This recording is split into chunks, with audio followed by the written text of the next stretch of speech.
My name is Mark Holder. I'm 32 years old and I work as a wildlife photographer. This is my story, which took place in the Cairngorms Mountains of Scotland in the winter of 2019. I arrived at the small village of Aviemore on a cold morning. The sky was grey and the wind howled through the trees. I rented a small wooden cabin on the edge of the forest and planned to spend an entire week photographing the golden eagles that nest in the highlands. The cabin owner, an old man named Angus, looked at me strangely when I told him my plan. In a hoarse voice, he said, "Don't climb the mountain after sunset, son. Cairngorm is no ordinary mountain." I smiled, thinking it was just village folklore. On the first day, I climbed to an altitude of 2,000 meters and took some stunning photos. Everything was perfect until the third day. That evening, I was returning late. The sun set quickly behind the peaks and darkness descended like a curtain. I had my headlamp and compass, but the fog began creeping out of the valleys like a living creature crawling toward me. Suddenly, I heard a sound, the sound of footsteps behind me. I spun around quickly and shone my lamp. Nothing. I kept walking, and the footsteps followed. They were heavy, slow, as if something massive was walking on two legs. I quickened my pace, and the footsteps quickened behind me. I began to run, and the sound ran after me. I reached an exposed rocky area, and there I froze in place. About 20 meters away stood a tall, dark figure, taller than any human I'd ever seen. It was terrifyingly thin, its limbs unnaturally long, and it had no face, just black emptiness where a face should be. It stood there, watching me, and I felt its gaze piercing my soul despite the absence of eyes. I ran like a madman. I don't know how I made it back to the cabin, but I arrived in terror, gasping, my heart about to burst. I locked the door and placed a chair behind it. I looked out the window. It was standing at the forest's edge, tall, black, waiting. No one slept that night. In the morning, I went to Angus and told him what I'd seen. His face went pale, and in a trembling voice he said, "You've seen the fear lieth, the grey man. He has guarded the mountain for thousands of years. Whoever sees him once must never return." I asked, "And what if they do return?" He looked at me with sad eyes and said, "The grey man does not forget a face.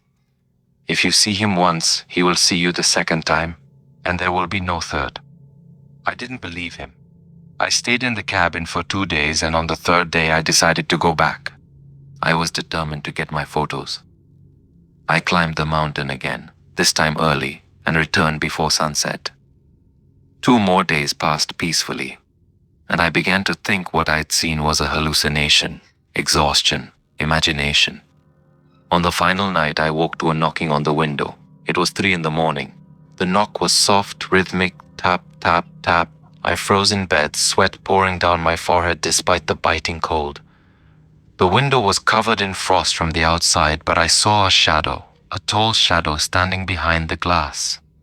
The knocking continued, then stopped, dead silence for seconds. Then I heard a sound like nothing I'd ever heard. A voice as if coming from a deep well, a voice that cut through bone. "Mark, I've seen you." I didn't sleep the rest of the night. I sat in the corner, clutching a small knife, trembling. When dawn broke, I went outside. In the snow in front of the window, there were footprints, but they weren't human footprints. They were long, narrow, inches deep in the frozen snow, as if their owner was immensely heavy despite its thinness. I ran to the village, boarded the first train and left. I haven't returned to the mountains since that day. But on some nights when I'm alone, I hear a voice in the wind. A voice calling my name. And to this day, 5 years later, I still cannot sleep with the window open. Because I know the grey man is still out there waiting for his second encounter. I'm Elena Moretti, 27 years old and a professional mountaineer from Italy.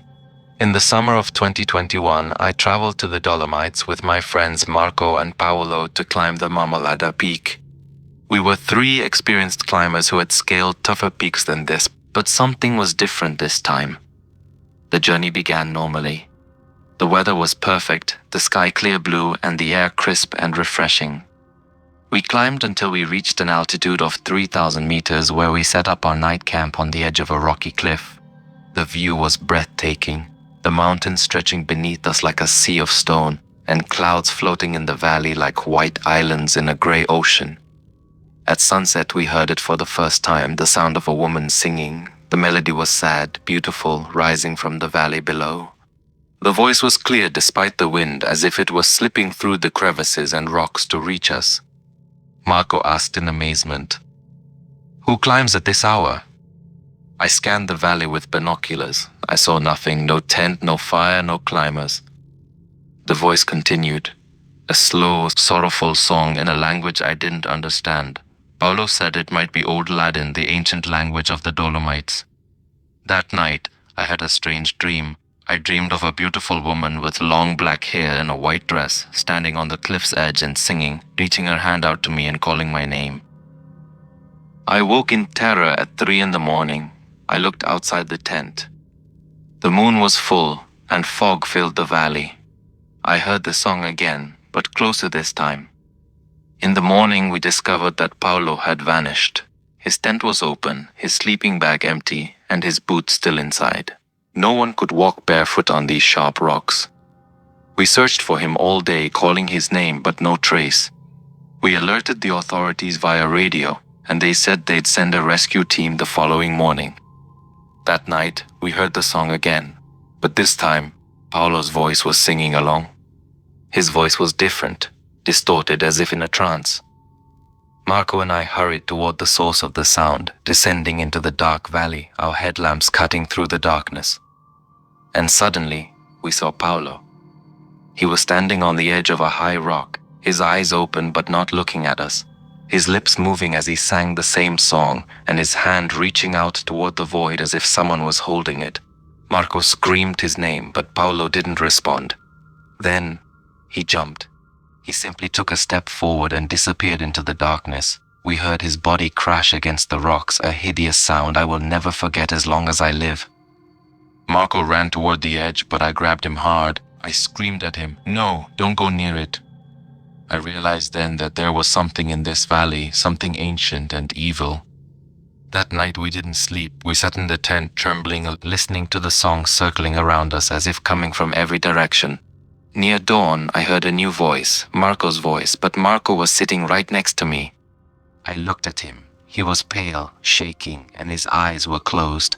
Then he suddenly opened his eyes, and they were completely different. They weren't his eyes. They were other eyes, ancient, hungry. He said in a voice that wasn't his own, "She's calling you, Elena. Listen, can't you hear her?" I realized Marco was no longer Marco. I grabbed my bag and ran out of the tent. I sat on a distant rock until sunrise, trembling and crying silently. When the sun rose, I returned to the tent. Marco was asleep, or so it seemed. I woke him cautiously, and he looked at me with his normal eyes, remembering nothing of what had happened during the night. When the rescue team arrived, I told them everything. They looked at one another in silence. Then one of them, an old man from the village, told me an ancient story. Hundreds of years ago, there was a woman from the Ladin tribe who lived in these mountains. She fell in love with a shepherd from the valley, but he left her and ran away with another woman. So she climbed the mountain and jumped from that very cliff, singing her final love song. And from that day on, she appears to climbers on moonlit nights, singing and calling, and whoever hears her and follows her voice never returns. We returned to Italy, but I was never the same. Sometimes, on quiet nights, I hear that song in my dreams. And I wake to find myself standing, reaching my hand toward my bedroom window. My name is Daniel Kovac from Slovenia. I'm 35 years old and had been an amateur mountaineer for 15 years. What happened to me in the Tatra Mountains of Poland in December 2022 made me abandon this hobby forever. I was on a solo trip, something I would never recommend now. The weather forecast was good, the equipment was new, and the experience was extensive. I climbed the mountain during the day and reached an abandoned mountain shelter at an altitude of 2,500 meters. The place was old, built in the 60s and still standing despite the storms. The building was wooden, single-story, with a stone chimney and small windows. The door was ajar, and when I opened it, I found the interior strangely clean, as if someone had been here recently. There was an iron bed, a wooden table, and a fireplace full of ash. I decided to spend the night here. I lit a fire in the fireplace, prepared my dinner, and settled in for a quiet night. But around midnight, the temperature suddenly dropped sharply. The fire in the fireplace went out all at once, and my lamp began to flicker. I got up to relight the fire, and that's when I heard the sound. It was a sound coming from beneath the floor, the sound of breathing, deep, slow, rhythmic breathing. It was coming from directly under the wooden planks. I froze in place, trying to understand what I was hearing. Then I heard something else, scratching, as if long fingernails were slowly scratching the wood from below. Scratch, scratch, scratch. I grabbed my ice axe and struck the wooden floor hard. The sound stopped suddenly and an eerie silence fell. Then I heard a whisper. Not from one point, but from all around me. A whisper with multiple voices. "Why did you wake us?" I looked around, no one. But the lamp went out completely and I was left in total darkness with the whispering voices. I pulled out a lighter from my pocket, lit it, and saw something that stopped my heart. In the faint light of the lighter, I saw that the wooden floorboards were beginning to move, not shaking, but moving as if something was pushing them from beneath, slowly rising, and fingers were emerging from under them. Long fingers, white, with skin wrinkled as if they had been in water for years. They were not the fingers of a living human. I realized that the floor of the shelter was no ordinary floor. It covered something beneath it.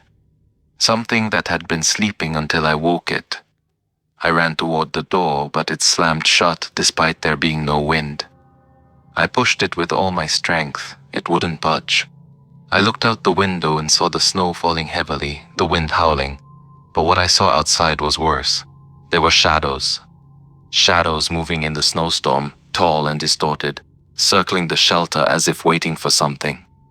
I returned to the center of the room, clutching the axe, shivering from cold and fear.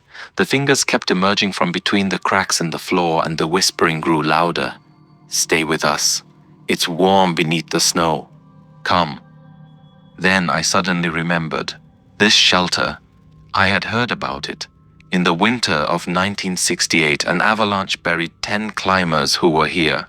The rescue teams found them in the spring, frozen beneath the snow, piled on top of one another, their faces distorted with terror.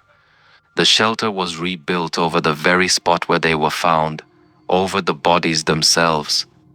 I realized I was standing on a mass grave, and the things beneath the floor, they were not alive and not dead. They were trapped between worlds, beneath the eternal snow, waiting for someone to share their fate. The wooden planks began to shatter one after another, and hands emerged from everywhere, groping the air, searching for me. I raised my axe and struck the window with all my might. The glass shattered and the cold wind rushed in like a knife. I didn't wait. I jumped through the window into the snowstorm. I ran in the darkness, snow covering everything, the wind blinding my eyes. I could hear whispers chasing me, voices calling me back. I ran and ran until my legs collapsed. When dawn broke, I found myself on a mountain road. A truck driver rescued me. I told the police what happened, but they found nothing in the shelter. They said I was probably hallucinating due to lack of oxygen, but I know the truth. And to this day, whenever it snows, I hear sounds beneath the floor of my house. A faint scratching sound, and I know they're still there beneath the snow waiting for a new visitor to open the door.